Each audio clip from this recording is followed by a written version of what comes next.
Hello, and thank you for tuning in to another episode of Surviving to Thriving, where we are now in our thriving era, believe it or not. Also, I would like to say I'm very sorry for putting this up a little late, but it has been a day, so we're just going to leave it at that. All right, so what I want to talk to you about today is basically for Spiritual Sunday is something I saw on TikTok. Yes, we're all addicted, aren't we? Anyways, TikTok, there was a girl that was saying that she believes, to put it mildly, that if you are not going through trials, tribulations, and hard times, then you are not serving Yahweh. That you are actually more or less not a threat to the enemy. You are somebody that he's just like leaves alone because, you're more him than against him. Now, I do believe there is some times when we are going through testings, trials, tribulations, but the doctrinal mindset that teaches people that you have to suffer in order to be a true believer isn't true. In fact, it's quite the opposite. When you learn how to truly rule and reign, you back things off of you to a point where you are untouchable to the darkness.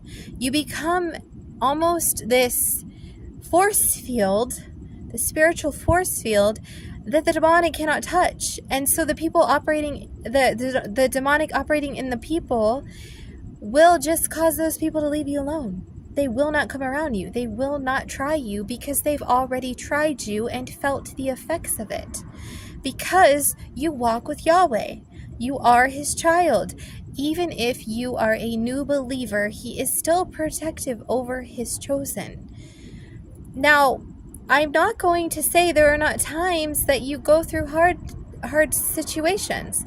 I myself have been through the fire. We've talked about the many different examples. And in the Word, it talks about Job and how he went through the fire just to be proven that he wouldn't deny Jehovah. And I was also proven that I wouldn't deny Jehovah. And even though Job came close, I also came close. But when you are his true chosen child, he will not let you go. He will, and you won't let go. You might stray a little, but you won't let go. And it's thankfully because you have probably a praying grandmother, grandfather, mother, great-grandmother, someone who fought for you hard in prayer to make sure that things would not prevent you from reaching your destiny. That's another time in talk. But what I am trying to say in layman's terms is that it's actually okay to have ease. And I'm not going to say complete ease, and I'm not going to say nothing happens. Life happens. Things always get under our skin, no matter how blessed we are. It's just part of being human.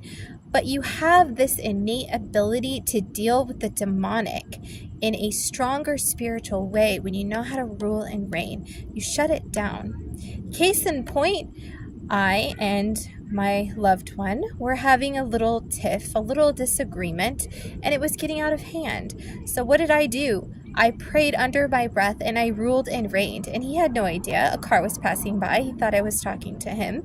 I was not talking to him. I was speaking to the demon that was speaking through him to be very disrespectful, and I shut it down.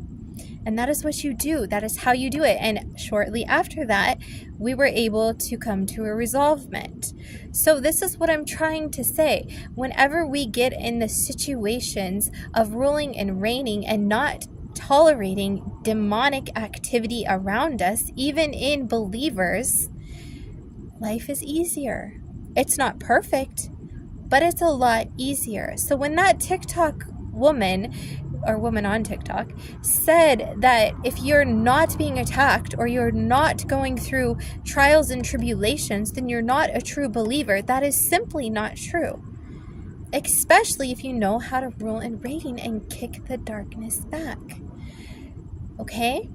Do not listen to the doctrine that teaches you that you have to suffer in order to be a true believer.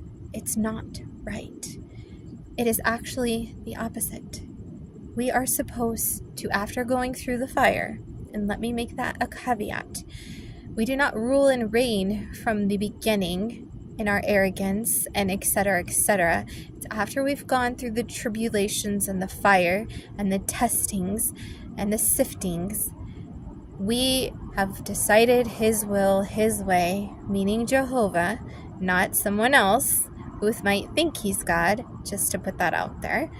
We have decided Jehovah's will, Jehovah's way, and we will admit when we are wrong. We will repent. We will go back to Him, and we will immediately be, I don't want to say reprimanded, but corrected in humbleness to Him, not necessarily to people, because sometimes people like to humble you to get control over you. So you have to be careful when you're coming to people in humility. And that's a time and a talk for another, okay? But what I'm saying is when we are genuinely going to the Father about our shortcomings, we're ready to rule and reign. That's a sure sign of readiness to handle that kind of great responsibility. So that is what I would say to you, is start to get in that mind frame of ruling and reigning, especially if you've been through the fire, and be okay with the trials and tribulations, but at the same time, rule and reign against it in case it's not necessarily something the Father wants you to go through and you're just kind of bending and taking it because you don't know how to push it back, okay? And that's all I have for now as far as Spiritual Sunday. I'm sorry I didn't have any scriptures or anything, but I'm out in the garden and it's on my Bible, and it's just been an interesting day, to say the least, okay? But I hope that this will get you thinking for the week. And if I were you, I would just maybe go in the scriptures and find where it says that you are allowed to command the angels. Go, look on Google, commanding the angels, working with the host of heaven, stuff like that, and see more about what I'm talking about, okay? All right, keep moving forward. Love you. Bye.